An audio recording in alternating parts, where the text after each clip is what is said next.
నేను కూడా ఒక డిఎస్సి స్టూడెంట్ని. సో 2025 డిఎస్సి జర్నీని ఈరోజు నుండి స్టార్ట్ చేస్తున్నాను. 2024లో డిఎస్సి మిస్ అయింది. సో అందుకని 2025 జర్నీని మళ్ళీ స్టార్ట్ చేస్తున్నాను. దీనికి కావాల్సిన బుక్స్ అందరికీ తెలిసినది.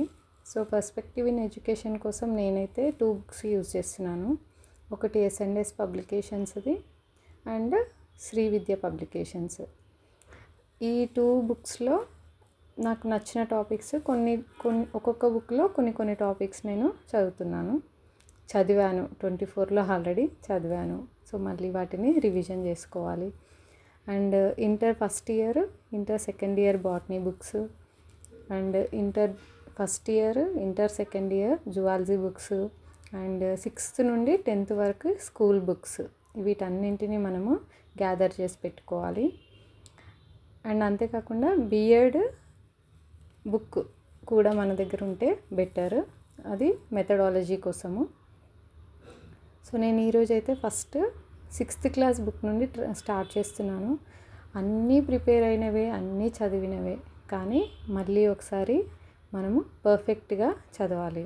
అంటే 2024లో ఏదైతే నేను మిస్ చేశానో, ఎక్కడ నాకు మార్క్స్ తగ్గాయో, నాకు జాబ్ మిస్ అవ్వడానికి కారణం ఏంటో వాటన్నింటినీ అనాలిసిస్ చేసుకొని మళ్ళీ నా జర్నీని స్టార్ట్ చేస్తున్నాను. సో నేను చేసిన మిస్టేక్స్ ఏంటి, నేను ఫాలో అయిన బుక్స్ ఏంటి 2024లో, వాటన్నింటినీ ముందు వీడియోస్లో మీతో షేర్ చేసుకుంటాను. ఇప్పుడైతే నేను 6th క్లాస్ బుక్ని స్టార్ట్ చేశాను. నేను ఫుల్ టైం చదవట్లేదు. 2024లో అయితే చదివాను, డే మొత్తం అంటే 10 hours వేసుకొని టైం టేబుల్ ఫాలో అవుతూ చదివాను. బట్ ఇప్పుడు నాకు చిన్న బేబీ ఉంది, అందుకని టైం టేబుల్ ఏమీ లేకుండా నాకు ఎప్పుడైతే వీలవుతుందో ఆ వీలైన టైంలోనే కొంచెం చదవాలని డిసైడ్ అయ్యాను. సో నాకు వీలైన ప్రకారం నేను చదువుతూ ఉంటాను. ఫస్ట్ అయితే 6th క్లాస్ బుక్ నుండి స్టార్ట్ చేశాను. 2024లో నేను ఎక్కువ ఎగ్జామ్స్ అటెంప్ట్ చేయలేకపోయాను. అంటే మాక్ టెస్ట్లు, సిరీస్లు అట్లాంటివి నేను ఎక్కువగా అటెంప్ట్ చేయలేకపోయాను. ఎప్పుడూ చదవడం పైన ఫోకస్ చేయడం వల్ల టెస్ట్ సిరీస్లు ఎక్కువ రాయలేకపోయాను. బట్ ఇప్పుడు ఆ టెస్ట్ సిరీస్లు ఎక్కువగా రాయాలని డిసైడ్ అయ్యాను. అండ్ ఇక్కడ చిన్న క్వశ్చన్స్ నేను మిస్ చేశాను. మనం చదివేటప్పుడు కొన్ని పాయింట్స్ ఇది ఇంపార్టెంట్ కాదులే అని అనుకుంటాము, బట్ వాటి నుండే క్వశ్చన్స్ వచ్చాయి. సో నాకు జాబ్ మిస్ అవ్వడానికి మేబీ అదే రీజన్. ఒక 10 questions నేను కరెక్ట్గా పెట్టుంటే నాకు జాబ్ వచ్చిండే. నేను చేసిన మిస్టేక్స్ని నేనే రెక్టిఫై చేసుకొని మళ్ళీ నా జర్నీని స్టార్ట్ చేశాను.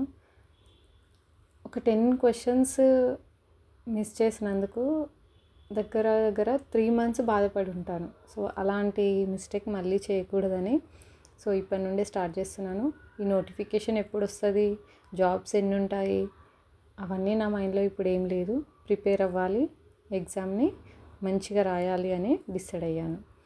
సో ఈ జర్నీని ఇలానే కంటిన్యూ చేస్తూ కొన్ని టిప్స్, ఏమేం బుక్స్ చదవాలి, నేను ఎలా ప్రిపేర్ అయ్యాను, అలాంటివన్నీ కూడా మీతో షేర్ చేస్తూ ఉంటాను.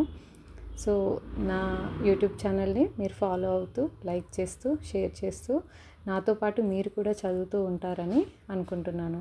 సో ఈ 2025 డిఎస్ని మనం కూడా సాధిద్దాం. Thank you everyone.